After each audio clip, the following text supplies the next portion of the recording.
अहिल्यानगरमध्ये शिव गोरक्षनाथ प्रतिष्ठानच्या वतीने शहरासह जिल्ह्यातील 2 ते 3 हजार गोरक्षकांचा सन्मान सोहळा आयोजित करण्यात आला होता।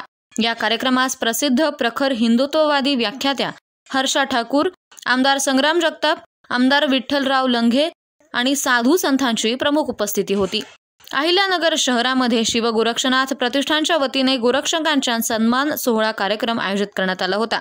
या कार्यक्रमात आमदार संग्राम जगताप बोलताना म्हणाले, आता महाराष्ट्रामध्ये गोहत्या करणाऱ्या ज्या आरोपींवरती एकापेक्षा जास्त गुन्हे दाखल आहेत, अशा आरोपींवर मोक्का अंतर्गत गुन्हा दाखल व्हायला हवा, अशी मागणी महाराष्ट्र सरकारकडे आपण करणार आहोत। हा कायदा अंमलात आणण्यासाठी वेळप्रसंगी एक लढा देखील उभारण्याची गरज आहे, असे आमदार संग्राम जगताप म्हणाले।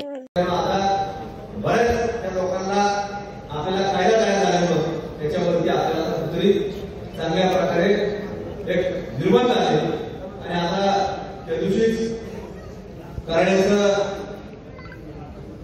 गोशाळेचा कार्यक्रम होता। त्या दिवशी देखील तिथं अनेक साधू संत आले, अनेक वेगवेगळे गोरक्षक आले।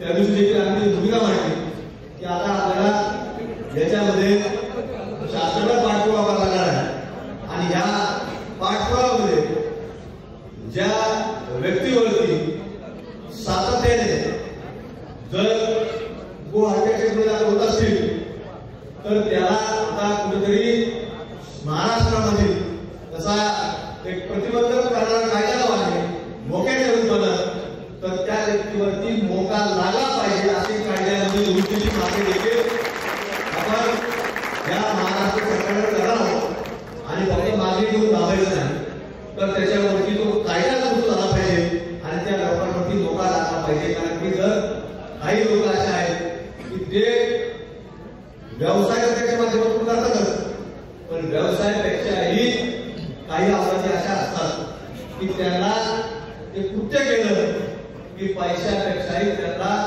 एक आपल्यासारख्या लोकांना हिंदू बांधवांना त्रास होईल आणि त्या त्रासाच्या माध्यमातून त्यांना एक वेगळ्या प्रकारचं समाधान मिळतं, अशा प्रकारची ती प्रवृत्ती असते आणि ती प्रवृत्ती जर खेचून काढायची असेल तर त्याला अशाच प्रकारचे कायदे हे अंमलात आणावे लागतील। त्याच्याकरता देखील भविष्यामध्ये आपल्याला देखील एक वेगळ्या प्रकारचा त्याचा पाठपुरावा, त्याच्याकरता वेळप्रसंगी आपण एक वेगळा लढा हे संबंध महाराष्ट्रामध्ये निर्माण करावा लागणार आहे आणि त्याच्याकरता देखील आपल्या सर्वच काम करणाऱ्या गोरक्षक बांधवांना येत्या काळामध्ये आपण ते नियोजन हे आपल्याला सुरू करावं लागणार आहे।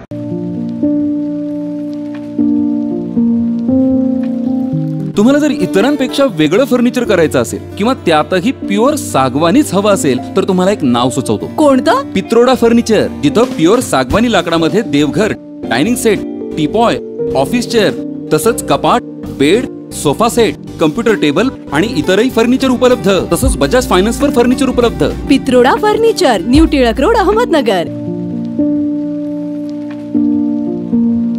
इस त्योहार अपने घर को सजाए सैमसंग के AI पावर्ड टीवी के साथ। 10 नवंबर तक नए NQ8A generation 3 processor, Dolby Atmos और ग्लेरी फ्री OLED के साथ 3 साल की वारंटी और EMI सिर्फ 2777 रुपए से शुरू। पाइए 20% तक cashback plus 10% extra on Samsung axis bank credit cards, 0 interest, EMI 36 महीने तक। और सभी इलेक्ट्रॉनिक वस्तुओं के लिए विजिट करें Ram agency, market yard, Navi Peth और सावेडी में भी।